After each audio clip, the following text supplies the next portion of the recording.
কি বন্ধুরা, ভিডিওটা অন করে আপনার সময় নষ্ট হবে না? আপনার সময় নষ্ট হবে না। তাহলে কি আপনি বিরক্ত হবেন না? বিরক্ত হবেন না, কারণ আপনাকে আজকে এমন একটা মেসেজ দেবো যেটা শুনে আপনি অবশ্যই অনেক বেশি খুশি হবেন এবং এটা অনেক গুরুত্বপূর্ণ।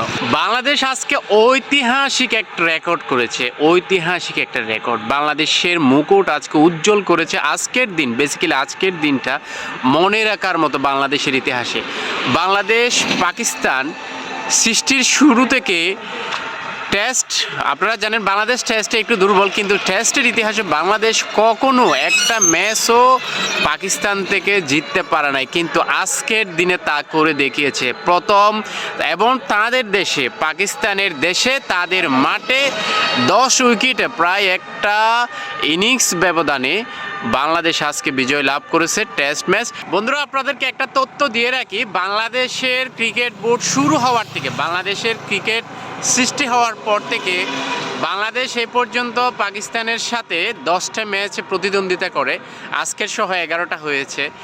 পূর্বে 10টা ম্যাচে তারা প্রতিদ্বন্দ্বিতা করে। প্রতিদ্বন্দ্বের মধ্যে বাংলাদেশ এই 10টা ম্যাচের মধ্যে একটা ম্যাচও কিন্তু জিততে পারে না, একটা ম্যাচও জিতে নাই। 9টা জিতেছে এখান থেকে পাকিস্তান, এবং একটা ম্যাচ জাস্ট ড্র করেছিল। একটা ম্যাচ শুধুমাত্র বাংলাদেশ ড্র করতে পেরেছিল। আর সেখানে আজকে বাংলাদেশের ঐতিহাসিক একটা দিন। আজকে বাংলাদেশ পাকিস্তান থেকে বিশাল ব্যবধানে 10 উইকেটে প্রথম পাকিস্তানকে হারিয়ে দিয়েছে বিশাল ব্যবধানে, এবং একটা ঐতিহাসিক রেকর্ড বাংলাদেশের এই বিজয়। সবাইকে, বাংলাদেশ ক্রিকেট টিমে যারা এত সুন্দর খেলা উপহার দিয়েছে বাংলাদেশকে, সবাইকে অন্তরস্থল থেকে অনেক অভিনন্দন এবং শুভেচ্ছা। এবং সেই সাথে উক্ত ম্যাচে কিন্তু সর্বশ্রেষ্ঠ খেলোয়াড় এবং man of the match 191 run করে Mushfiqur Rahim man of the match জিতেছেন। ওই ম্যাচ, ম্যান অফ দ্য ম্যাচের যে টাকাটা, সেই টাকাটা পুরোপুরি বাংলাদেশের যে বন্যার্থরা আছেন, বন্যার্থদের মাঝে সেটা দান করেছেন। আপনারা জানেন বাংলাদেশের অবস্থা খুবই খারাপ, যেটা হৃদয় বেদারক। ফেনী, কুমিল্লা, নোয়াখালী অনেক জায়গায় একদম তলিয়ে গেছে, মানুষ অনাহারে আছে। মানে সে জায়গায় সে দান করেছেন। এবং এই কথা যখন আমরা বলতে আসি, তখন দেখা যায় যে বাংলাদেশের ঢাকা ইউনিভার্সিটি বলেন, বিভিন্ন জায়গায় যে পরিমাণ মানুষ দান করতেছে বন্যার্থদের জন্য, ছোট বাসা থেকে, বিদ্যুৎ থেকে, পকেট থেকে, মানে মানুষ ত্রাণ নিয়ে গাড়ি জ্যাম হয়ে আছে, সেইভাবে মানুষ দান করতেছে।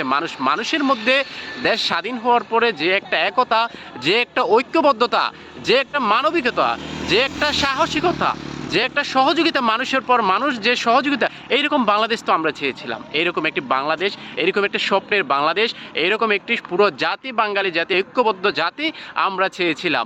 এবং এই যখন আমরা দেখি সবাই ঐক্যবদ্ধ, সবাই একে অপরের পাশে এসে দাঁড়াচ্ছে, সবাই একে অপরের বিপদে এসে মানুষকে সহযোগিতা করতেছে, তখন গর্বে, আমরা বাঙালি হিসেবে তখন গর্বে মনটা একদম ভরে যায়। তো আমরা সবার জন্য, বন্যার্থ যারা আছে তাদের জন্য সবাই দোয়া করি যেন আল্লাহ সবাইকে হেফাজত রাখে। এবং সেই সাথে আজকের বাংলাদেশের ঐতিহাসিক একটি খুশির দিন, যদিও এটা আসলে আনন্দ করার সময় না, আমাদের বাংলাদেশে খুব কষ্টের মধ্যে আছে মানুষ, যারা বন্যার্থ আছে, সবার প্রতি অপুরন্ত ভালোবাসা এবং দোয়া কামনা করে আজকের ভিডিওটা শেষ করতেছি। খোদা হাফেজ, ভালো থাকবেন সবাই।